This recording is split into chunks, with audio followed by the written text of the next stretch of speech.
네, 탄핵 정국으로 우리 시장 마지막까지 힘든 한 해를 보내고 있습니다. 골드만삭스는 과거 탄핵 정국보다 더 상황이 안 좋다라는 분석을 내놓기도 했는데요. 과연 내년 시장은 조금 나아질 수 있을지 증시 대전망 특집으로 이어가겠습니다. 오늘은 곽병렬 리딩투자증권 리서치센터장 나와주셨습니다. 어서 오십시오. 안녕하십니까? 네, 반갑습니다. 센터장님, 우리 시장 말 그대로 롤러코스터 타고 있습니다. 정치 불확실성 여전하고요. 이번 주 시장 전망은 어떻게 보십니까? 예, 사실 뭐 워낙 많은 변수들, 특히 우리가 지금 사실 그 펀더멘탈도 수출이 지금 안 좋기 때문에 네. 그닥 좋지 않은 상황에 이 정치적 불확실성까지 굉장히 좀 커졌기 때문에 굉장히 좀 어려움을 겪고 있다 이렇게 봐야 될 것 같고요. 그림을 하나 보여드리면서 좀 제가 차근차근 좀 설명을 드리겠습니다. 지금 우리나라 코스피 PBR만 놓고 보면 지금 보시는 거대로 2015년 이후에 거의 수출 증감률이랑 똑같이 움직이는 것들을 보실 수가 있습니다. 이건 뭘 의미하는 거냐? 사실 우리 시장이 좋고 나쁘고를 가늠하는 건 우리나라 수출 기업들이 어느 정도 좀 선전을 해줘야 된다라고 말씀드릴 수 있는데요. 네. 지금 공교롭게도 최근 11월 수출이 지금 1%대까지 지금 빠졌기 때문에 어차피 우리 코스피는 굉장히 좀 어려움이 사실은 있다라고 봤는데 여기에 이제 악재까지는 더 추가가 되면서 시장 변동성을 굉장히 크게 좀 키운 측면이 있다 이렇게 설명을 드려야 될 것 같고요. 다만 이 그림을 보시면서 또 하나 설명을 드릴 수 있는 거는 그렇다 하더라도 지금의 코스피 PBR은 0.77배 정도 되는데요. 이 정도 수준이면 이걸 역산해서 이건 어느 정도 수출의 둔화를 반영한 거냐라고 제가 역산을 해봤더니 네. 우리나라 수출이 거의 18% 역성장하는 거 정도까지 반영을 했거든요. 이거는 좀 과하다 제가 봐서는. 아직은 왜냐하면 플러스 성장을 하고 있는데도 불구하고 이렇게까지 수출이 18%까지 이제 둔화된다라는 것들을 반영했으면 악재를 또 반영도 제법 많이 한 거다. 이렇게도 또 말씀드릴 수 있을 것 같고요. 그리고 다음 페이지 보시면은 역시 우리 시장이 얼마나 악재를 반영했는지 판가름할 때는 글로벌 대비해서 보실 필요가 있습니다. 네. 근데 글로벌 대비해서 지금 할인율도 사실 우리 역사상 가장 큰 폭의 지금 MSCI 지금 올 컨트리 인덱스 기준으로 보면은 할인을 받고 있거든요. 50% 넘게 지금 할인 받고 있습니다. 이런 것들은 사실은 우리가 지금 여러 가지 악재들을 이게 더 추가적으로 반영되는 거 아니야 이런 우려를 또 가질 수 있겠지만 어느 정도는 또 반영됐다라고 또 인식할 수 있는 부분이 있기 때문에 오늘 주식시장이 이에 대해서 조금 일정 부분 호응을 하고 있는 거 아닌가 저는 좀 조심스럽지만 이렇게 말씀드리려고 합니다. 우리 증시 저점이지만 수출 둔화세 그리고 여타 증시에 비해서도 과하게 좀 악재가 반영돼 있다라는 점도 짚어주셨습니다. 조금 더 시야를 넓힐 필요가 있겠고요. 내년 코스피 지수는 어떻게 전망하고 계십니까? 예, 그렇다고 보면은 내년도 코스피를 봄에 있어서 가장 중요한 건 제가 봐서는 어쨌든 기업들 실적이 될 것이고요. 네. 그리고 기업들 실적을 우리가 예측하는 데 있어서 또 반드시 봐야 되는 것들이 우리나라 경기 지표들이거든요.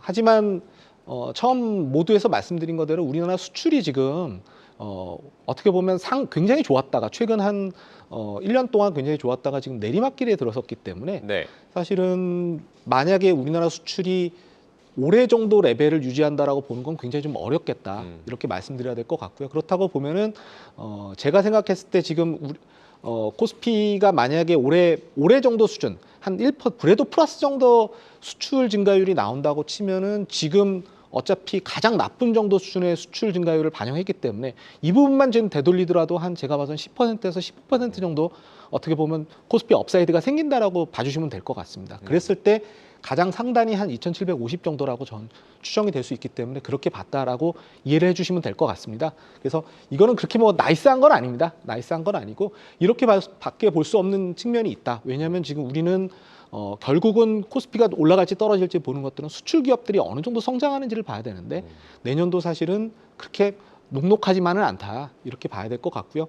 그리고 우리나라 내수 경기를 상징하는 것들이 동행지수인데 동행지수가 굉장히 아직도 어렵거든요. 네. 그렇기 때문에 우리가 경제 지표에 대해서 낙관을 갖기에는 아직은 확인해야 될 과정들이 너무나 많기 때문에 지나친 낙관은 굉장히 좀 경계해야 된다. 당연히 확인 후 대응을 해야 된다라는 관점에서 좀 말씀을 드리는 거기 때문에 어떻게 보면은 여기서 반등을 한다 하더라도 반등의 폭이 굉장히 높다기보다는 굉장히 지루한 박스권이 펼쳐질 가능성이 높고 그래도 좀 숨통이 트이는 것들은 내년 하반기 정도를 보셔야 되는 거 아닌가 이렇게 조심스럽게 좀 말씀드리려고 합니다. 역시 지나친 낙관은 좀 경계할 필요가 있다라고 조언을 해주셨고요. 센터장님께서는 뭐 기업이익에 뭐 언급을 해주셨지만 내년 지금 시장 뭐 상장사들 기업 이익 추정치가 아직도 높다는 의견이 많습니다. 센터장님께서는 이 부분은 어떻게 보십니까? 예, 그 수출의 하강 사이클에 들어가게 되면 애널리스트들 같은 경우가 또 이제 그거에 발맞춰서 이익 조정을 하게 돼 있습니다. 네. 과거에 제가 한번 구해봤습니다. 지난 한 8년 내에 애널리스트들이 수출이 하강하는 국면, 우리가 이제 경기가 둔화되는 그 시기부터 해서 실제로 애널리스트들이 어느 정도 순이익을 하향 조정하는지를 좀 계산을 해봤더니 대체로 보면은 내년도 실적이라고 놓고 보면은 대체로 내년도 실적을 본격적으로 이제 애널리스트들이 구체적으로 전망하는 시기가 한 10월 정도부터 내년 말까지 이제 그 전망치가 바뀐다라고 가정했을 때 평균적으로 보면은 이익이 둔화되는 시기에는 한 20% 정도 하향 조정을 하더라고요. 네.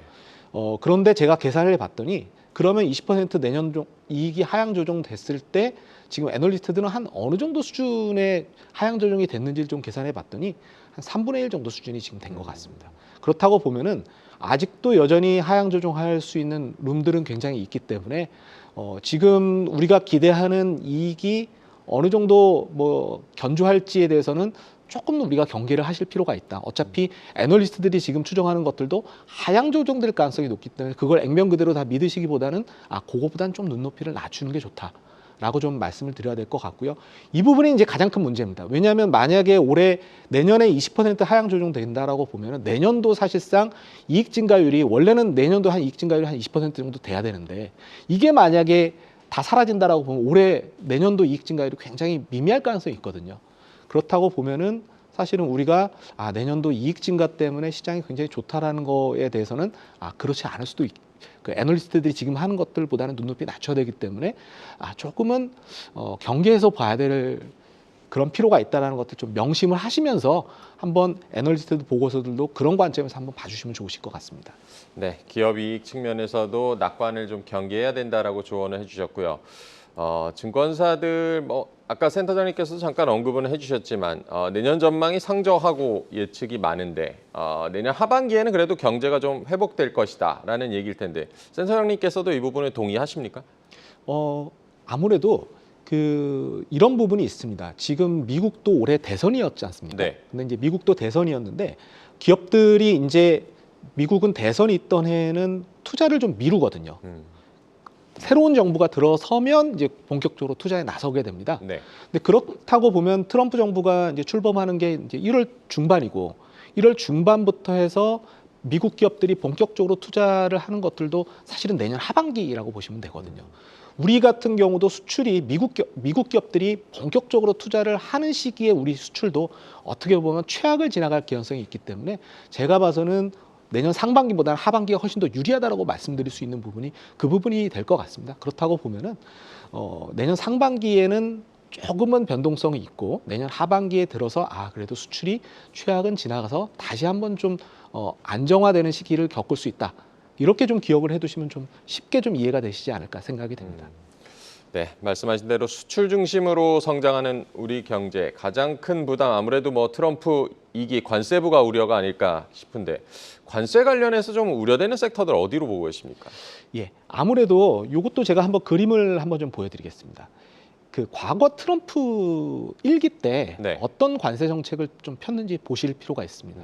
그런데 이 그림 보시는 거대로 이게 리스트 1, 2, 3가 트럼프가 관세를 첫 번째 부과했고 리스트 2가 두 번째, 리스트 3가 세 번째 이런 식으로 지금 제가 시계열상으로 지금 보여드리는 건데요. 네. 보시는 거대로 리스트 1, 2, 3가 대체로 보면은 이때가 이제 굉장히 관세 압박이 되게 컸을 때고 주로 보면은 자본재랑 중간재에 몰려 있는 것들 보실 수가 있습니다.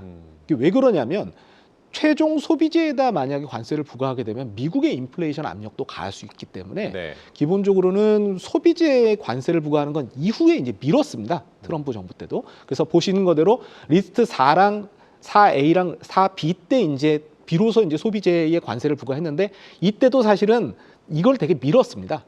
왜냐하면 미국 소비자들이 가처분 소득이 줄어드는 거기 때문에 이 부분은 트럼프도 굉장히 좀 경계했었거든요. 그렇다고 보면은 아무래도 초기에는 자본재랑 중간재에 다시 관세 압박이 커질 수 있기 때문에 이 부분을 굉장히 좀 경계를 해야 된다.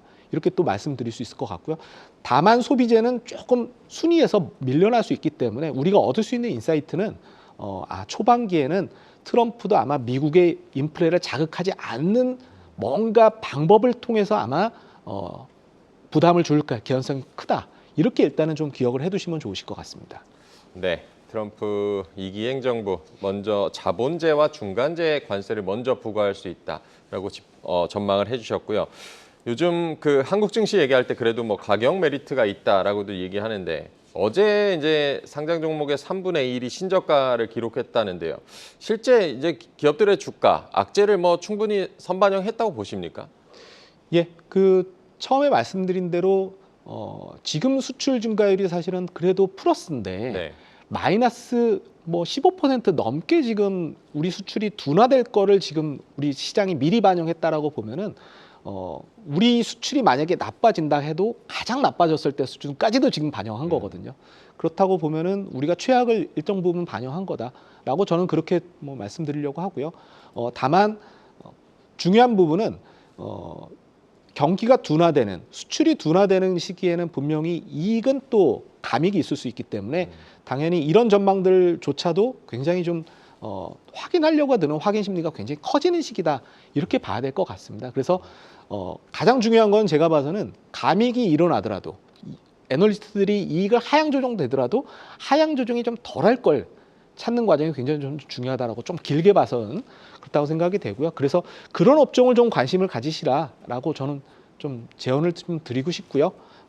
제가 아마 좀 준비를 좀 해왔는데 네. 그런 업종이 과연 어떤 업종이 있을까 아마 이렇게 또 물어보실 수밖에 없는데 제가 봤더니 과거에 이런 시기에 그래도 이익 하향 조정이 나오더라도 좀 덜한 섹터들은 좀 경기 방어적인 업종이 많더라고요. 네. 뭐 예를 들면 통신이라든지 그리고 은행, 통신은행 같은 경우는 사실은 지금 이제 저는 사실 이제 배당 주고는 좀 강조를 드리려고 하는데 네. 특히 이제 배당 시즌이 가까워지기 때문에 또 우리가 배당주로서의 매력도 굉장히 좀 높기 때문에 통신이랑 은행은 그런 장점을 가지고 있다 이렇게 봐주셔야 될 것 같고요. 뭐 이건 증권주도 마찬가지일 것 같습니다. 증권주도 이제 배당주로 보실 수가 있거든요. 그리고 어쨌든 지금 과거의 트렌드들만 놓고 보면 조선주라든지 여기 기타 자본재라고 말씀드렸는데 이제 기계주라고 말씀드릴 수가 있습니다.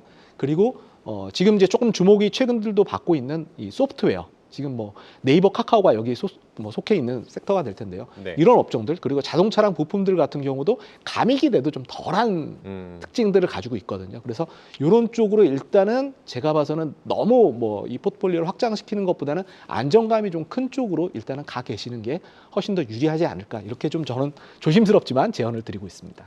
통신과 증권, 은행, 뭐 자동차 부품, 소프트웨어 여러 섹터들을 얘기를 해주셨고요.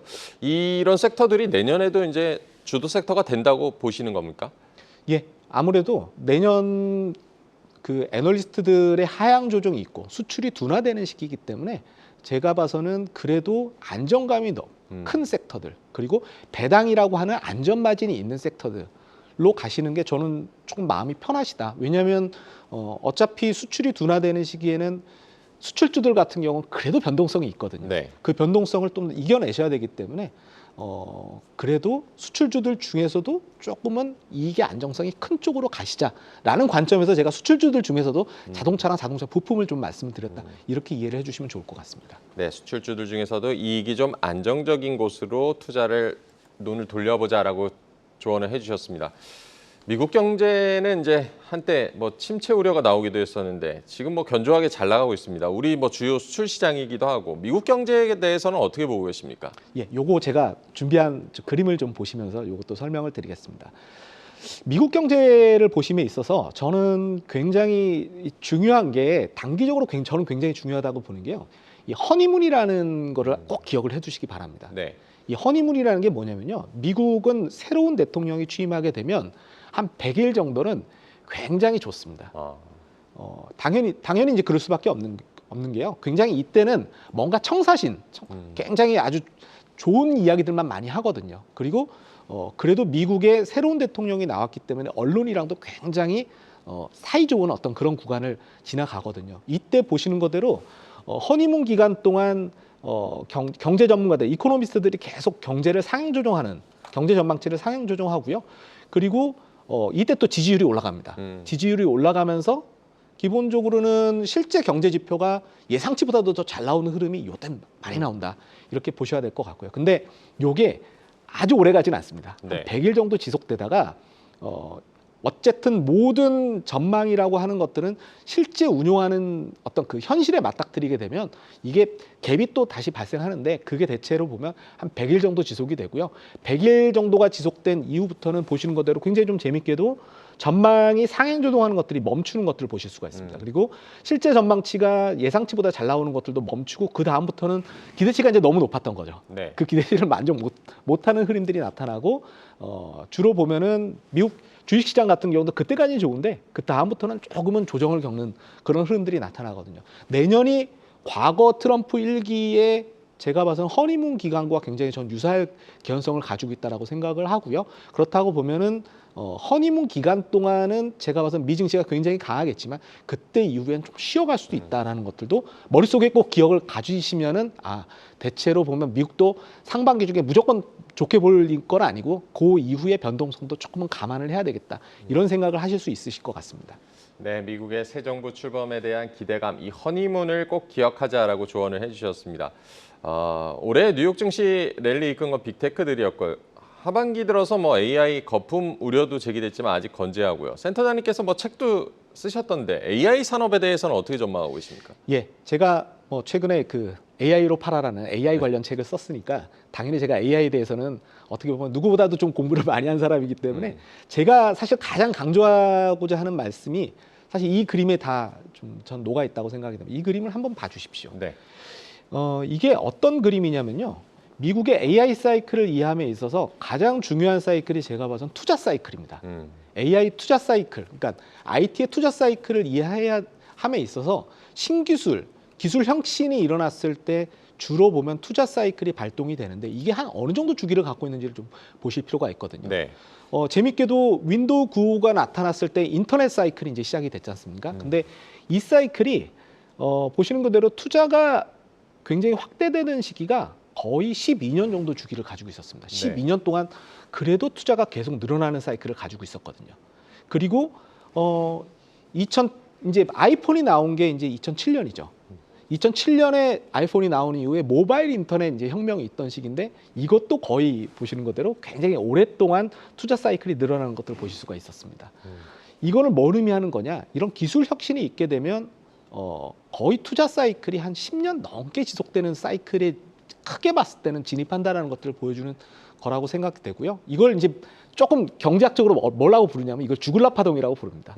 민간 투자 사이클 12년에서 15년짜리 사이클이라고 보시면 되기 때문에 지금 이제 챗 GPT가 나온 지가 2022년이니까 아직은 뭐 내년이 2025년이라고 하면 12년짜리 사이클에 아직은 초반부라고 말씀드릴 수 있기 때문에 이 사이클이 다 금방 끝난다라고 보실 필요는 저는 없지 않느냐 생각이 되고요. 당연히 그렇기 때문에 일정 부분 AI 사이클은 우리가 계속해서 좀 주목을 하셔야 될 필요가 있다. 물론 초반부 사이클을 지나고 나면은 변동성이 커질 수 있는 부분은 감안을 해야 되겠지만 그래도 우리 자산의 일정 부분은 이 AI 사이클이라고 하는 게 되게 단기간에 끝나는 사이클이라기보다는 굉장히 좀 긴 사이클이구나. 이렇게 생각하실 필요도 있는 게 아닌가. 이렇게 생각이 돼서 이 그림을 좀 보여드렸습니다.